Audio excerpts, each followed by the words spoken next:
السلام علیکم دوستو، میرا نام ہے محمد حیات اور آپ دیکھ رہے ہیں الحیات وائس۔ دوستو، اگر ابھی تک ہمارے چینل کو سبسکرائب نہیں کیا تو پلیز اس کو سبسکرائب کر لیں ہماری ہر نئی آنے والی ویڈیو سب سے پہلے دیکھنے کے لیے۔ تو چلیے شروع کرتے ہیں۔ ہارون رشید رحمہ اللہ کا ایک بیٹا تھا جس کی عمر تقریباً 16 سال کی تھی۔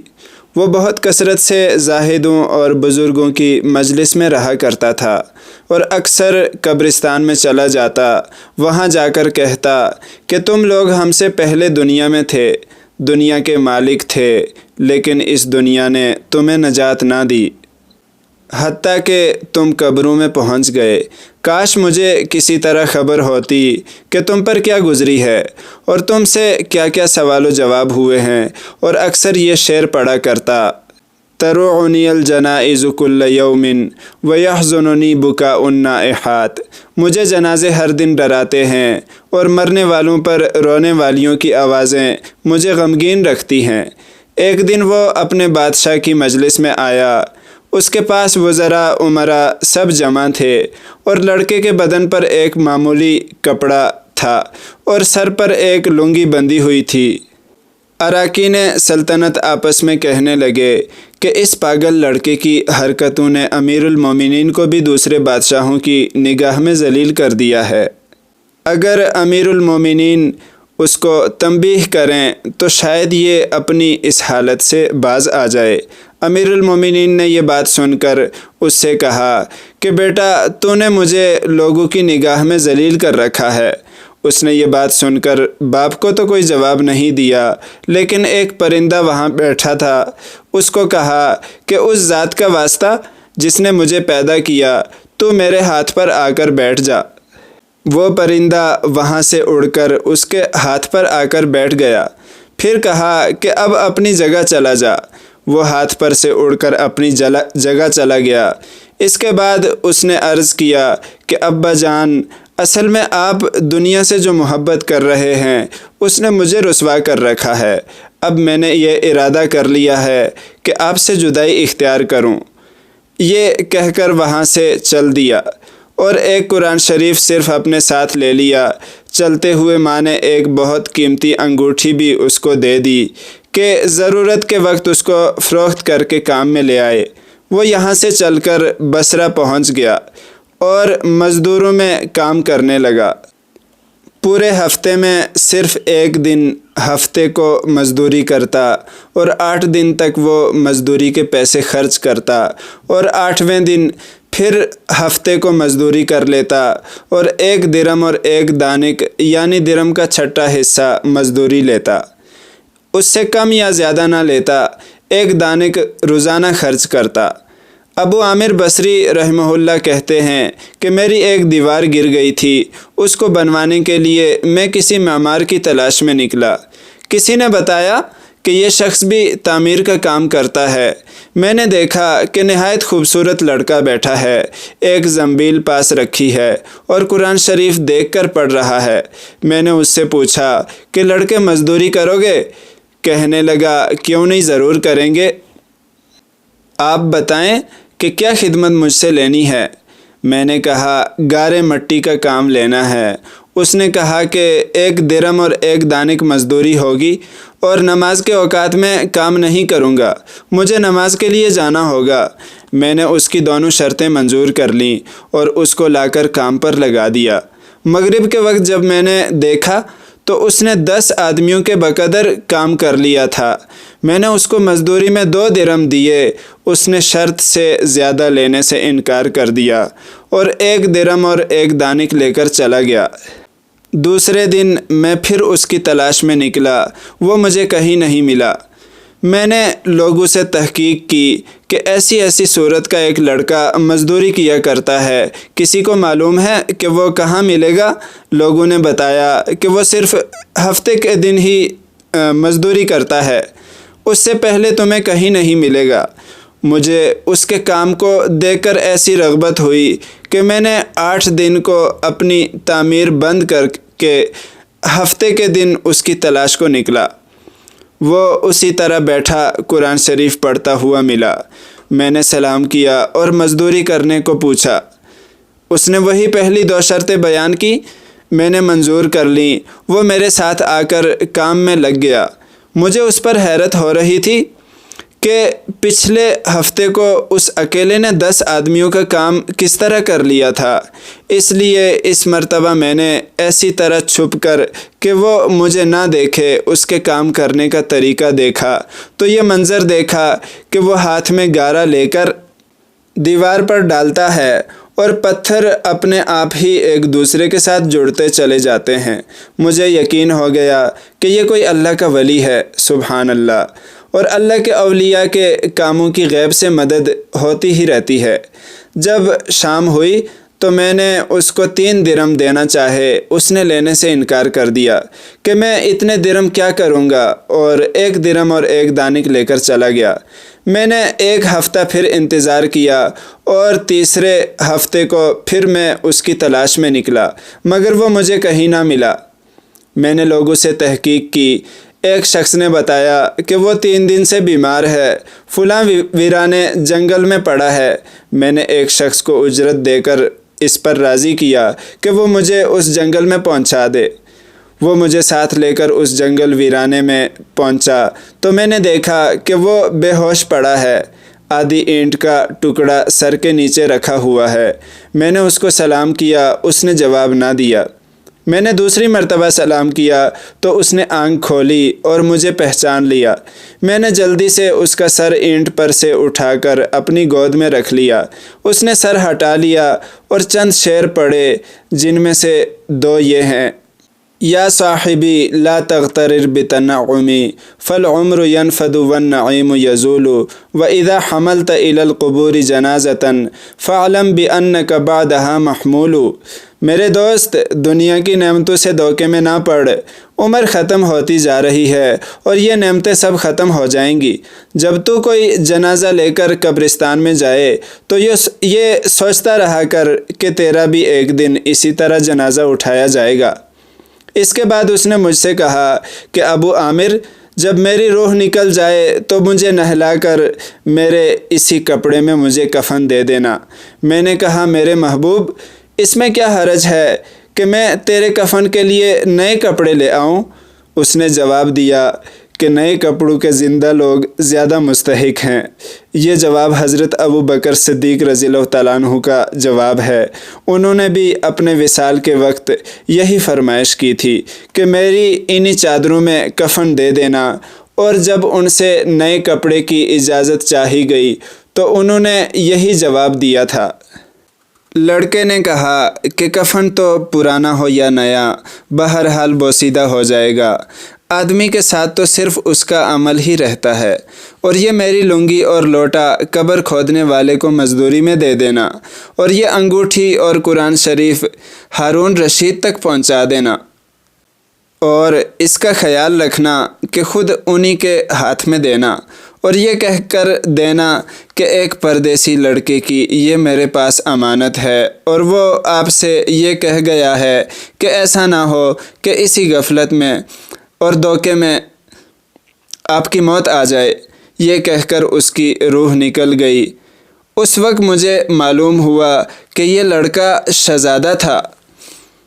اس کے انتقال کے بعد اس کی وصیت کے موافق میں نے اس کو دفن کر دیا اور دونوں چیزیں گورکن کو دے دیں، اور قرآن پاک اور انگوٹھی لے کر بغداد پہنچا، اور قصر شاہی کے قریب پہنچا تو بادشاہ کی سواری نکل رہی تھی۔ میں ایک اونچی جگہ کھڑا ہو گیا۔ اول ایک بہت بڑا لشکر نکلا جس میں تقریباً 1000 گھڑ سوار تھے۔ اس کے بعد اسی طرح یکے بعد دیگرے 10 لشکر نکلے، ہر ایک میں تقریباً 1000 سوار تھے۔ 10ویں جتھے میں خود امیر المومنین بھی تھے۔ میں نے زور سے آواز دے کر کہا کہ اے امیر المومنین، آپ کو حضور اقدس صلی اللہ علیہ وسلم کی قرابت رشتہ داری کا واسطہ، ذرا سا توقف کر لیجئے۔ میری آواز پر انہوں نے مجھے دیکھا تو میں نے جلدی سے آگے بڑھ کر کہا کہ میرے پاس ایک پردیسی لڑکے کی یہ امانت ہے جس نے مجھے یہ وصیت کی تھی کہ یہ دونوں چیزیں آپ تک پہنچا دوں۔